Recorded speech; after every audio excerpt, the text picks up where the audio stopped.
This morning, the Princess of Wales back on the global stage. Kate's first international trip since her cancer recovery, stepping out on her own, a research trip of sorts, learning about a cause she cares deeply about. Thousands of people have packed the square. People are hanging out the windows, and you can see her right here meeting some of her littlest fans. Have you ever wondered why one of the most famous royal jewels in history appears regularly on Catherine's head, yet has never been worn by Queen Camilla despite her position as the wife of the king? At first glance, the answer seems simple. After all, royal jewels belong to the monarchy, and senior royals often borrow pieces from the same collection. But according to many royal observers, the story behind Diana's famous lover's knot tiara reveals something far more fascinating than a question of access. It is a story about memory, symbolism, public emotion, and a royal family that learned a difficult lesson about the power of certain symbols.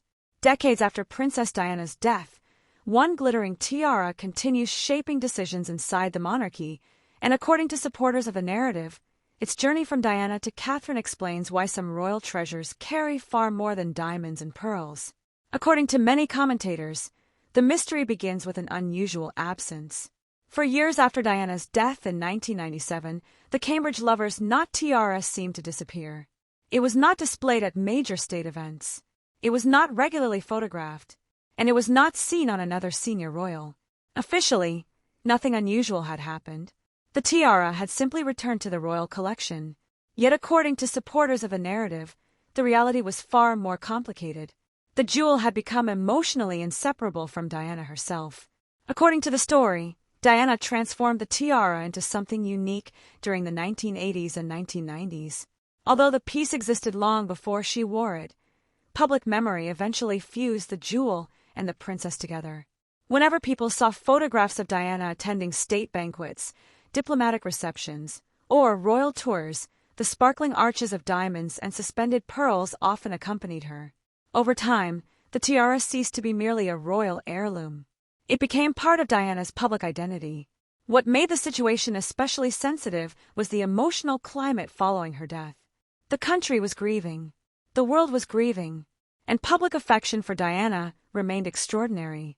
Supporters of the narrative argue that placing the tiara on another royal woman too quickly could have created an uncomfortable reaction.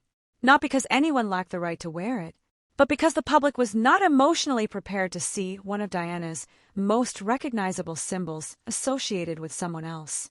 According to many royal observers, the monarchy appeared to understand this instinctively. No major announcement was issued. No formal explanation was offered. Yet the tiara quietly retreated into the royal vaults for years. Supporters of the narrative describe this period as a kind of unofficial retirement. The jewel remained part of the royal collection, but its emotional connection to Diana made it unusually difficult to reintroduce into public life. According to the story, the irony is that the tiara's history stretches back long before Diana ever wore it. In 1913, Queen Mary commissioned the House of Gerard to create the dazzling piece. Inspired by an earlier family design, the tiara featured elegant diamond arches and suspended pearl drops that gave it a distinctive appearance unlike almost any other royal jewel. Over the decades it passed through royal generations. It was worn by queens. It appeared at major state occasions, and it became one of the most recognizable pieces in the royal collection. Yet according to supporters of the narrative, none of those royal owners would become as closely associated with the tiara as Diana. When she received it after joining the royal family, the jewel accompanied her through some of the most famous moments of her life. It appeared during overseas tours, formal receptions, and official portraits that would later become iconic. Photographs of Diana wearing the tiara circulated around the globe, helping transform it into one of the most famous royal jewels in modern history. What makes this chapter particularly fascinating is that Diana reportedly had a complicated relationship with the tiara itself. According to commentators, she allegedly joked about its weight. Some reports claimed it caused headaches during lengthy events. And despite its beauty, it was not always comfortable to wear. Supporters of the narrative often point to this detail because they see it as symbolic. The tiara looked effortless from a distance, but carried hidden burdens beneath the surface, much like Diana's own royal experience. According to many royal observers, This emotional symbolism is precisely why the tiara became so difficult to separate from Diana's memory after her death. It was no longer simply a piece of jewelry. It had become a reminder of a princess who transformed the monarchy, challenged expectations, and captured public affection in a way few royal figures ever have. And according to supporters of the narrative, that emotional reality ultimately explains why the tiara remained hidden for so many years and why its eventual return would require someone capable of honoring Diana's legacy without appearing to replace her. According to the story, that person would eventually be Catherine, Princess of Wales. But before the tiara could reappear, another question had to be answered. Who actually controls these historic jewels? Can a queen simply choose whichever tiara she prefers? Or are there hidden rules governing royal collections that determine which women may wear certain pieces and which symbols remain carefully protected? According to many commentators, the answer reveals an entire world of royal traditions that most people never see. According to many royal commentators, one of the biggest misconceptions about royal jewels is the belief that senior members of the royal family can simply choose whichever tiara they wish to wear. To outsiders, the system appears straightforward. The jewels belong to the monarchy. Senior royal women attend formal events, and therefore, they can presumably select any piece they like from an enormous collection hidden inside palace vaults. Yet according to supporters of the narrative, the reality is far more complicated, and understanding that reality is essential to explaining why Catherine wears Diana's most famous tiara while Camilla has consistently avoided it. According to the story, the first thing most people misunderstand is ownership itself. Not all royal jewels belong to the same collection. Not all jewels follow the same rules, and not all pieces are controlled in the same way. Supporters of the narrative argue that the royal jewelry collection is divided into several distinct categories, each governed by different traditions and expectations. The first category consists of the crown jewels. These include coronation regalia, ceremonial crowns, and some of the monarchy's most recognizable symbols. They do not belong personally to the king. Instead, they belong to the institution itself and are held in trust for future generations. According to many commentators, these pieces represent continuity rather than personal preference. The second category involves private royal property. These are jewels personally owned by individual members of the royal family through inheritance, gifts, or purchase. Unlike institutional pieces, these items can often be passed to specific individuals according to personal wishes. Supporters of the narrative note that this distinction becomes important because not every famous royal jewel automatically belongs to the crown. Some remain family possessions, others become institutional heirlooms, and the difference can determine who ultimately gains access to them. Then comes the third category, which many observers consider the most fascinating of all. These are the historic heirlooms that pass from one reign to another, the pieces most deeply woven into the monarchy's story, jewels that have been worn by queens, princesses, and future monarchs across generations. According to supporters of the narrative, the Cambridge Lovers' Not tiara belongs within this extraordinary group. It is not merely a valuable object. It is a piece of royal history, a symbol carrying over a century of associations, memories, and public expectations. According to the story, this is where the role of the monarch becomes crucial. Following the death of Queen Elizabeth II, authority over many historic royal heirlooms passed to King Charles III. That transfer reinforced an important principle within royal tradition. While advisors, family members, and palace officials may offer opinions, the reigning monarch ultimately possesses the final authority regarding the use of historic pieces within the royal collection. Supporters of the narrative argue that this fact alone eliminates one of the most common myths surrounding Diana's famous tiara. Princess, and could not simply assign it to Catherine. William could not simply reserve it for his wife. And Camilla could not simply claim it for herself. What makes the situation especially interesting is that formal authority does not always tell the entire story. Because according to many royal observers, emotional symbolism frequently carries as much influence as protocol, sometimes even more. A monarch may technically control a jewel, yet the public's emotional connection to that jewel can shape decisions just as powerfully as any written rule. Supporters of the narrative argue that the Lovers' Not tiara became a perfect example of this phenomenon after Diana's death. Its legal status remained unchanged, but its emotional status changed completely. According to commentators, certain jewels gradually become associated with specific royal women through repeated appearances over many years.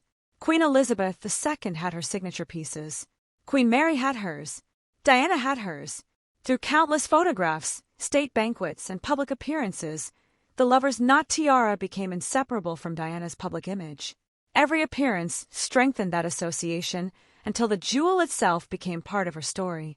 Supporters of the narrative claim that this emotional transformation dramatically affected how future decisions would be made regarding the tiara. What makes this chapter particularly important is that it reveals how royal decisions are rarely based on authority alone. History matters, tradition matters, public sentiment matters, and symbolism matters. The monarchy understands that certain objects carry meanings extending far beyond their material value. A tiara may consist of diamonds and pearls, but it may also represent memory, identity, and legacy. According to many royal commentators, this explains why the question is not simply whether Camilla could wear the lover's knot tiara. Technically, as queen, she possesses access to some of the most important jewels in the royal collection. The more interesting question is why she has consistently chosen not to. And according to supporters of the narrative, the answer lies within a series of unwritten royal rules that govern far more than jewelry alone. Rules involving marriage, symbolism, succession, and the careful preservation of royal identity. Those hidden traditions, many observers argue, ultimately explain why Catherine became the natural successor to Diana's most famous tiara, while Camilla remained associated with entirely different royal jewels. According to many royal commentators, one of the least understood aspects of royal life involves the hidden rules governing who may wear a tiara and when. To most people, a tiara is simply a beautiful piece of jewelry, an accessory reserved for grand occasions and formal events. But inside royal circles, a tiara represents something much more significant. It symbolizes status, tradition, continuity, and a person's place within a carefully structured institution. According to supporters of the narrative, this is why the question of who wears Diana's famous lover's knot tiara cannot be separated from the larger traditions that govern royal life itself. According to the story, every tiara appearance is carefully considered. Nothing is accidental, nothing is random, and very little is based purely on personal preference.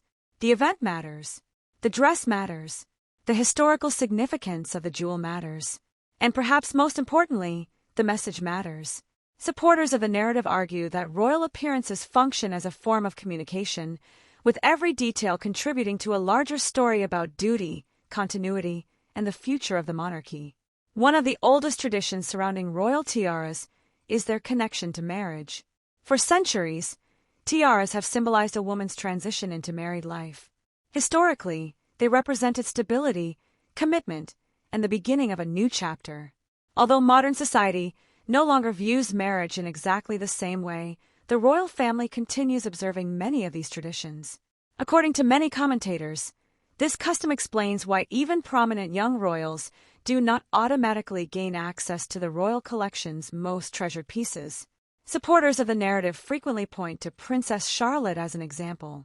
Despite being one of the most recognizable young royals in the world and standing high in the line of succession, Charlotte has never worn a genuine royal tiara.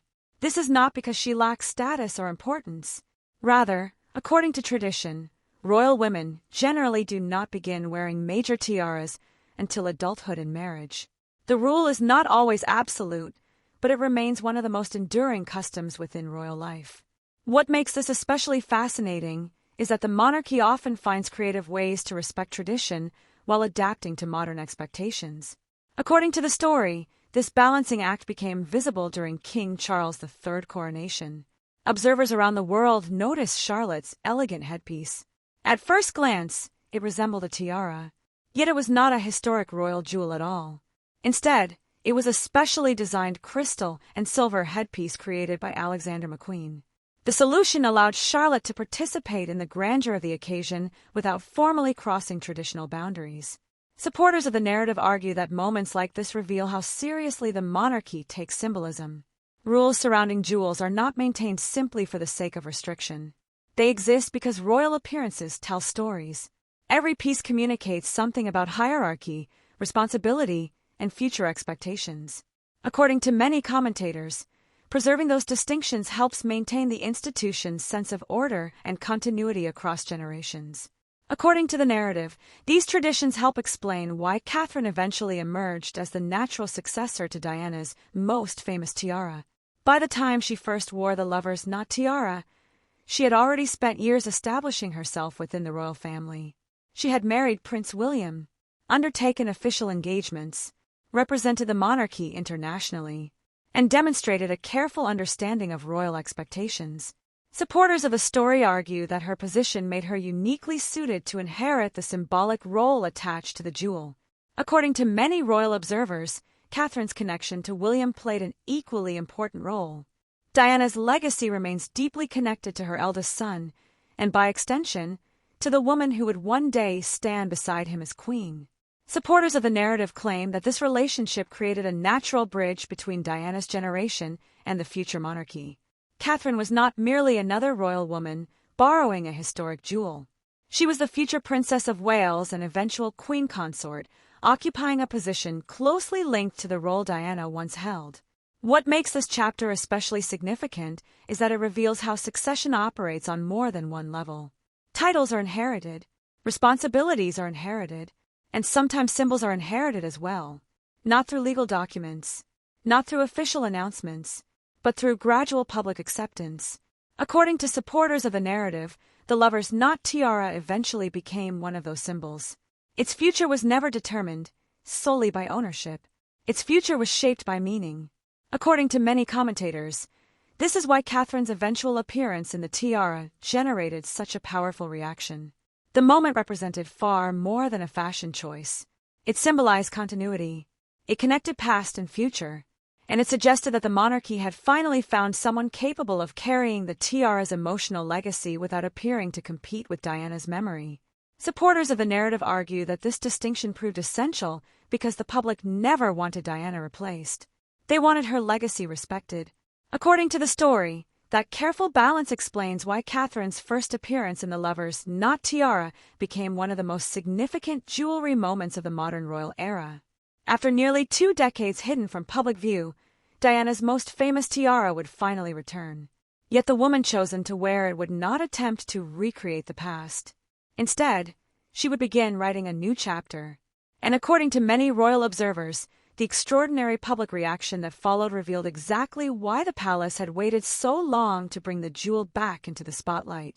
According to many royal commentators, the moment that changed everything arrived in December 2015, nearly 18 years after Princess Diana's death, when Catherine, then Duchess of Cambridge, appeared at Buckingham Palace's annual diplomatic reception wearing the Cambridge lover's knot tiara for the first time. A decision that immediately captured global attention because it marked the return of a jewel that many people had quietly assumed would never again appear in public life. For almost 2 decades, the tiara had remained hidden from view, protected inside the royal vaults and absent from major state occasions, creating an aura of mystery around one of the most recognizable royal jewels of the modern era.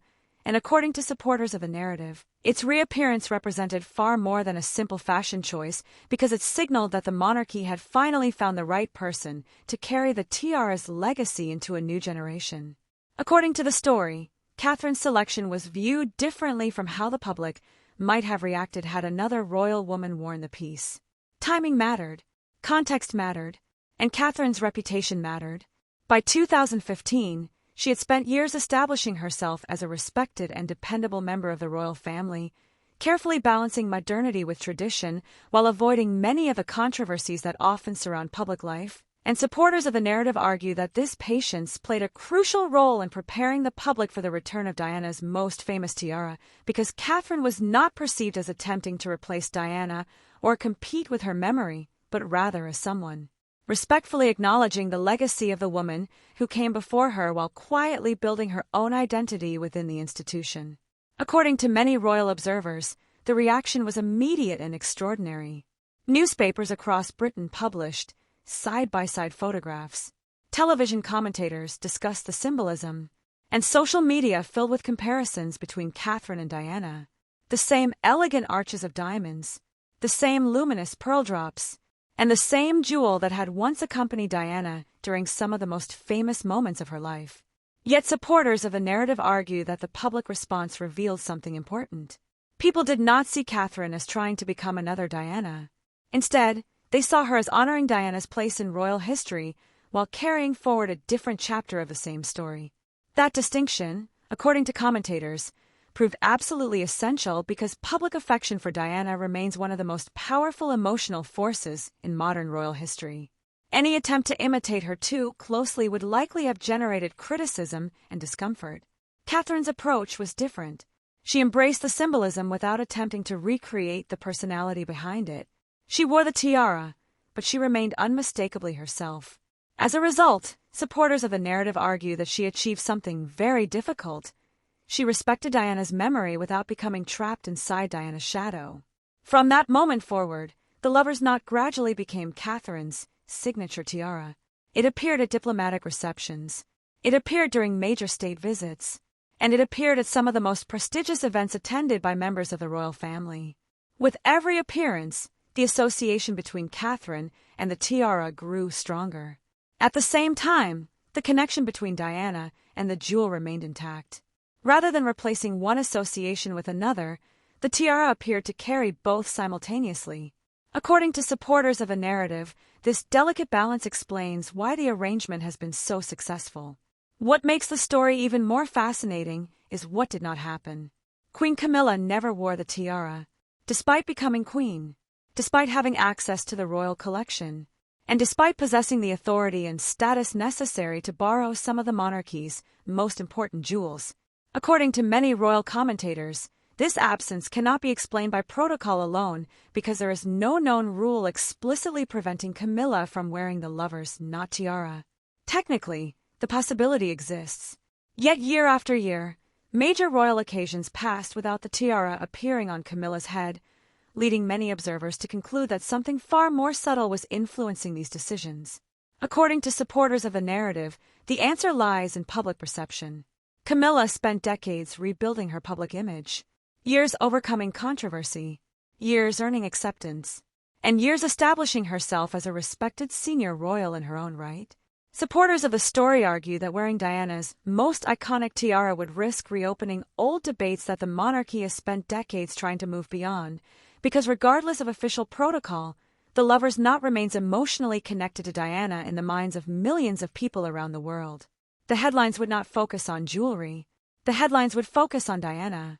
The comparisons would immediately return, and the symbolism would overwhelm the occasion itself. According to many observers, Camilla appears to understand this reality better than anyone. Rather than reaching for the jewel most closely associated with Diana, she has consistently built her own visual identity through different historic tiaras, allowing her to project the dignity expected of a queen without inviting unnecessary controversy. Supporters of the narrative argue that this choice demonstrates not weakness but strategic awareness, because successful monarchy often depends upon understanding which symbols unite the public and which symbols risk dividing it. According to the story, this is why Catherine became the natural guardian of the lover's not tiara, while Camilla remained associated with other jewels. One woman represented the future Princess of Wales and eventual queen standing beside Diana's son. The other represented a separate chapter of royal history entirely. And according to many royal commentators, that distinction created an unwritten understanding within the monarchy itself, an understanding that allowed Diana's most famous tiara to return to public life without disturbing the emotional place it still occupies in the hearts of millions. According to many royal commentators, the most fascinating aspect of the lover's not tiara story is that it ultimately has very little to do with ownership and almost everything to do with legacy. The diamonds belong to the royal collection.